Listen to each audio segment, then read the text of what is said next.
Doctor Babasaheb Ambedkar open university.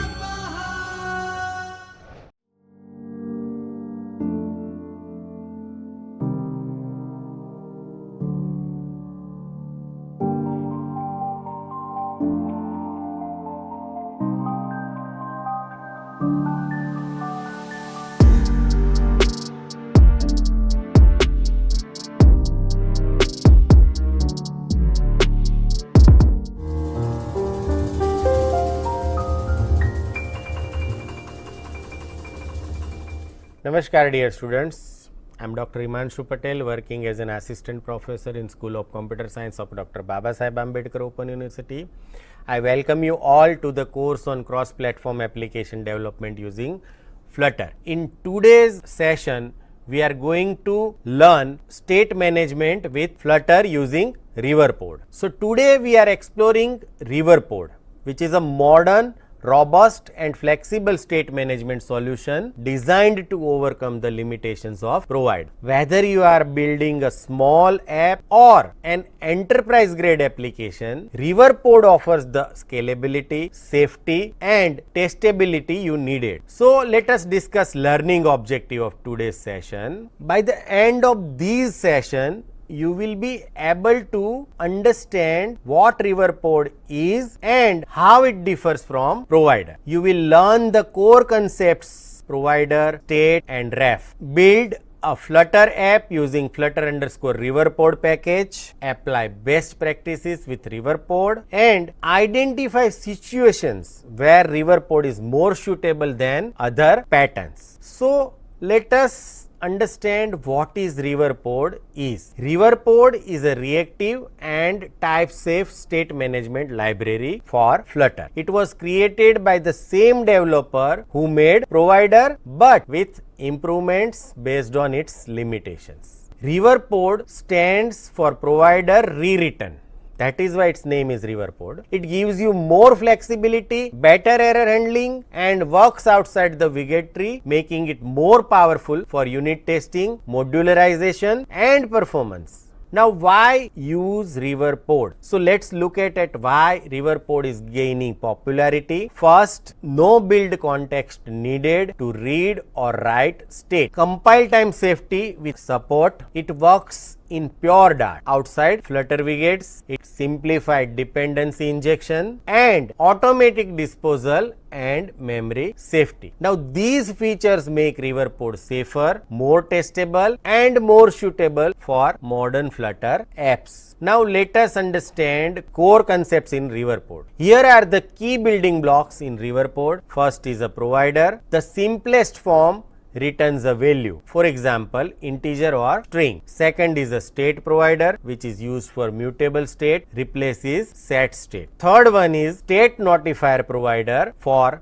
complex state changes using custom classes. And reference or ref, a special object used to interact with other providers. And finally, consumer widget, a widget that listens to providers and rebuilds when value changes. Now understanding these concepts help you use RiverPod effectively. Now let us try to understand how RiverPod works. The flow of RiverPod is straightforward. First, you define a provider outside the widget tree. Second, use consumer widget or reference.watch to access the state inside widgets. Third, update the state using ref.read or a notifier class, and the widgets that depends on these provider automatically rebuilds. Now these makes your logic reusable and user interface reactive and optimized. Now let us understand one example using RiverPod. So let's walk through a real world example,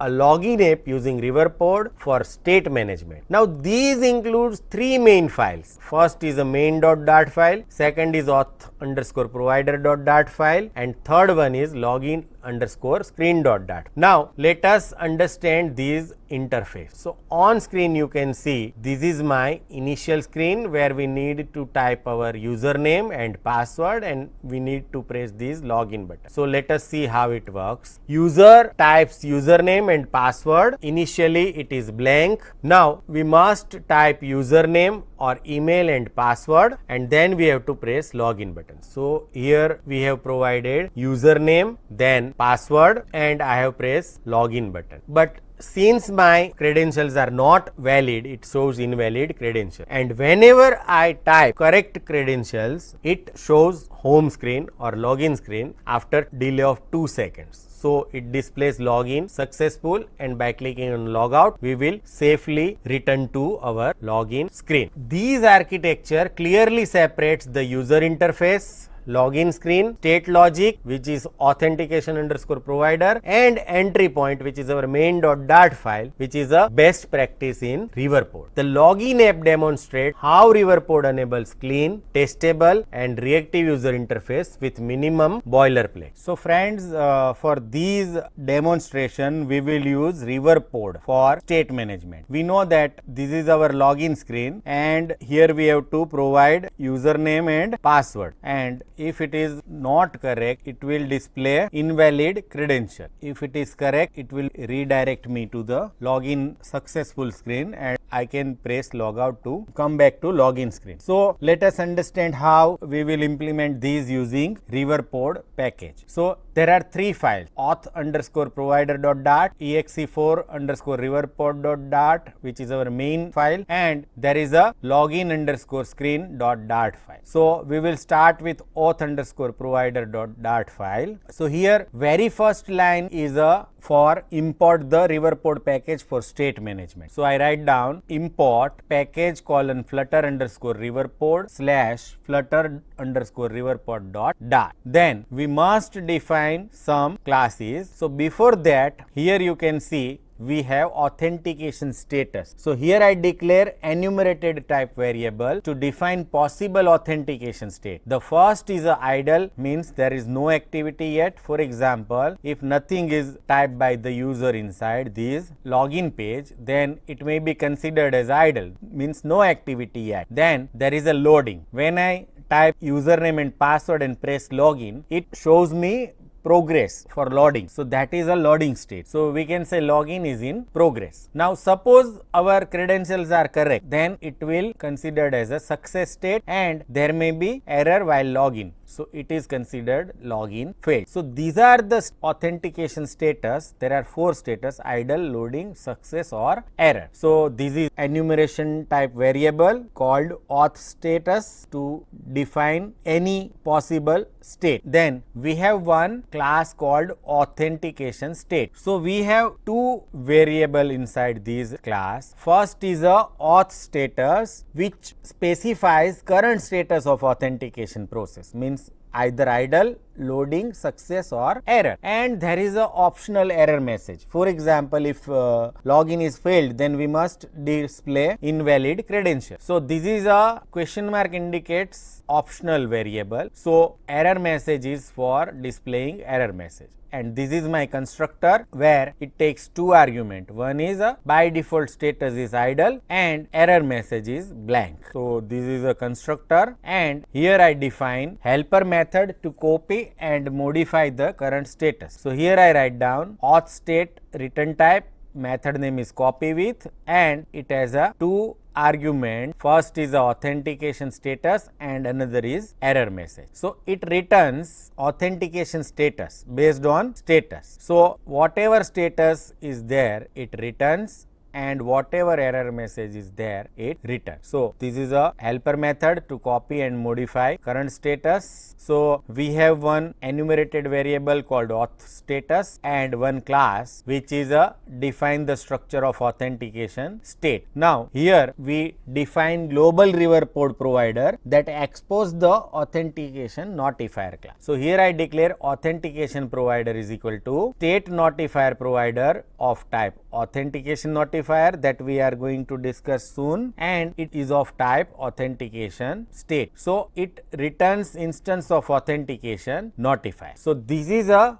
global RiverPod provider that expose the authentication notifier. Now let us understand our main class, which is authentication notifier, which is custom state notifier that handles the login logic. So these authentication notifier class extend state notifier of type authentic state that we have just discussed. Now this is my constructor, and here I pass authentication states to our super class. So this is a constructor which initializes default authentication state, and here I define one method which simulates an asynchronous login function called login. So it takes two arguments. First is a email and second is a password, and this is asynchronous. Why? Because it may take some time to update the state to loading while processing. So we must update the state to loading while processing. So here I called state.copyWith method, and here we provide our authentication status as a loading, because until authentication is validated, it is in loading state. Initially it is in idle state, but now it enters into loading state. Here I simulate a network delay of 2 seconds. So here I specify await method with future.delayed, and inside that we have to specify duration, and it is in second and it is of 2 seconds. So this future.delayed method will pause our execution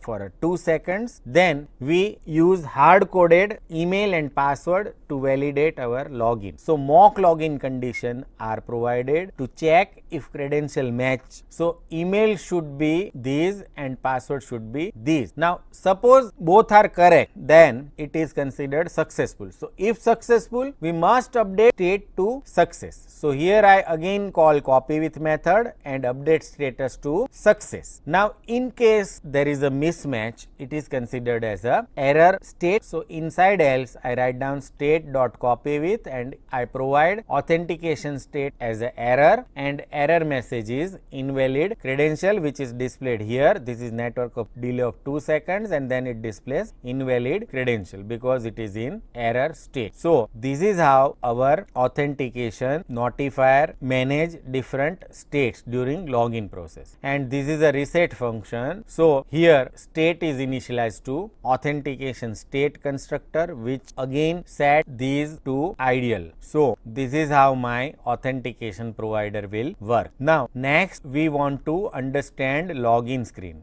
This is my login screen. So here we must import material.dart package to use material design. Here I import RiverPod for state management. So I must import package :flutter_RiverPod/flutter_RiverPod.dart file, and last we import our custom class for authentication. So we must import custom authentication provider, which is defined inside auth_provider.dart file. We define one class login screen, which is a stateful widget that use RiverPod to manage login state, and consumer stateful widget is used so that the widget can respond to provider. So here I define class login screen, which extends not stateful widget but consumer stateful widget, so that widget can respond to provider. Now this is my constructor, and inside that I must override create state method. So here if you remember, in case of stateful widget we create state of type our stateful widget. So here we must use consumer state instead of state of type login screen, and we must return login screen state, which is of type login screen. So below that I define another class called _login screen state, which extends not state but consumer state of type login screen. So here I use two text editing controller to capture these email and password. So email controller is used to capture data from email text field, and _password controller is used to fetch data from password field. Now here I override build method and I declare one variable authentication state. So here I down ref.watch. Inside that I provide authentication provider. Now what these will do, it will watch the authentication authentication provider to get the current authentication state. So whenever that state is changing, it automatically reflected inside this auth state. Next, I declare one notifier and it is initialized to reference.read, and inside that I write down authentication provider dot notifier. Now why we write down this? To get access to the notifier to perform actions like login and reset. So these object is initialized to authentication provider dot notifier. Now inside this I return scaffold, and inside app bar I set title with text login that you can see here, login. Inside body I use padding to leave space of 16 pixel from each border. Here you can see we have leave space of 16 pixel from each border. Now inside that I must create builder to rebuild only part of widget when necessary. So here I write down builder, and inside that I write down if authentication state dot status equal to authentication status dot loading. Now what we want to do is we must return in center circular progress indicator. So whenever I click on this, it shows this circular progress indicator, right? Now if login is successful, then what we want to do is we want to display that login is successful. Here I write down correct login. So here I want to display login successful and with logout button. So if authentication status is success, in center I want to display column with main axis alignment as a main axis alignment dot center, so that entire content is displayed in center of screen. So inside that I want to display children. Now first is a icon. So inside children I define one icon which refers to check underscore circle. So this is a predefined icon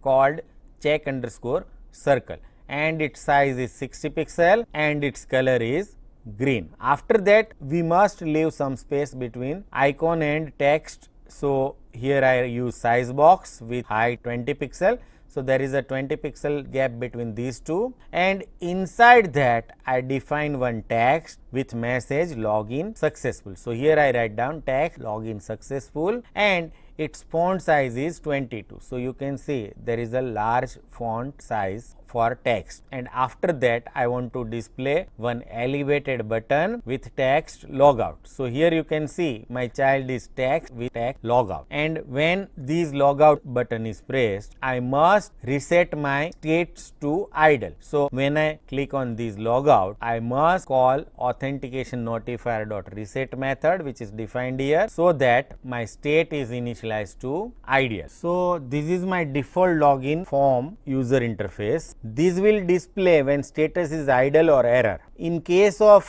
success we display these, right? But when status is idle or error, so we must return column with children. First is a text field that you can see here. Its controller is underscore email controller, and its label text is set to email that you can see here. After that I define size box to leave space between two text field, and then we have second text field with controller set to underscore password controller, and obscure text is set to true so that it hides password character, and its label text is set to password that you can see here. And after that we have size box to leave space between text field and button. So we leave 20 pixels between text field and button. After that I define this elevated button with text set to login. Here you can see it is a login, and when this button is pressed we will call login method which set our status to either success or error. So here I pass two arguments. First is a email controller text, so our email, and second is underscore password controller dot text dot trim to leave any leading and trailing space inside this username and password. So I pass these two arguments to authentication notifier dot login method that you can see here, and depending on our value it set to either success or error, right? That we have already discussed. And in case of error we want to display these message invalid credentials. So after rendering these we check if authentication status equals error, then we use padding with top 12 pixel space, and its text must be set to invalid credential. So here I display authentication state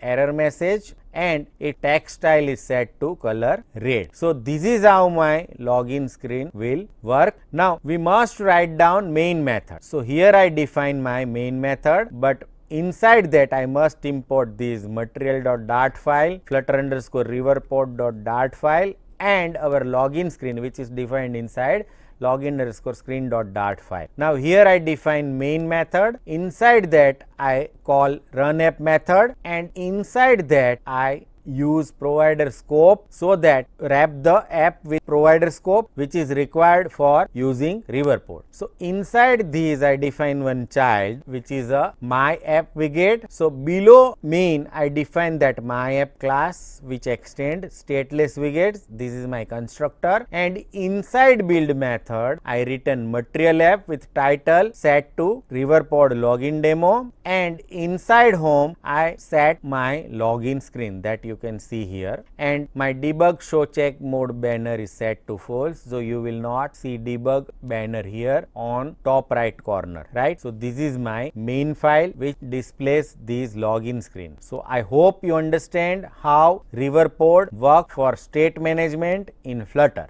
Now let us try to understand best practices with RiverPod. So here are some tips to use RiverPod efficiently. First, keep provider outside the widget tree in a separate file. Use state notifier for complex logic, and use reference.read inside callbacks and reference.watch in build. Use asynchronous value for asynchronous loading states, and separate business logic from user interface as much as possible. Now these practices help you build clean, scalable apps. Let us understand RiverPod versus provider. So let's compare RiverPod with provider. It is enhanced version of RiverPod, but let's compare. So here you can see features. So provider needs build context. Yes, RiverPod does not. Provider works in Dart. No, RiverPod yes. There is a compile time safety in case of provider. No, in case of RiverPod it is yes. In case of auto disposal provider, no, RiverPod yes. So you can see that RiverPod is a enhanced version of provider. So we can say RiverPod is a better than provider in many aspects. Let us understand limitations of RiverPod. RiverPod is more modern and scalable, while provider is simpler and beginners friendly. Although RiverPod is powerful, it has some limitations. Slightly more abstract concepts than provider. The learning curve can be steep for beginner. It requires more boilerplate for advanced usage like notifiers, but these trade-offs is acceptable. Then there is a require structured state modeling. So these are the limitations of RiverPod. Steeper learning curve, slightly more boilerplate, more abstract than provider, and requires structured state model. Now let us sum up. So RiverPod is a modern,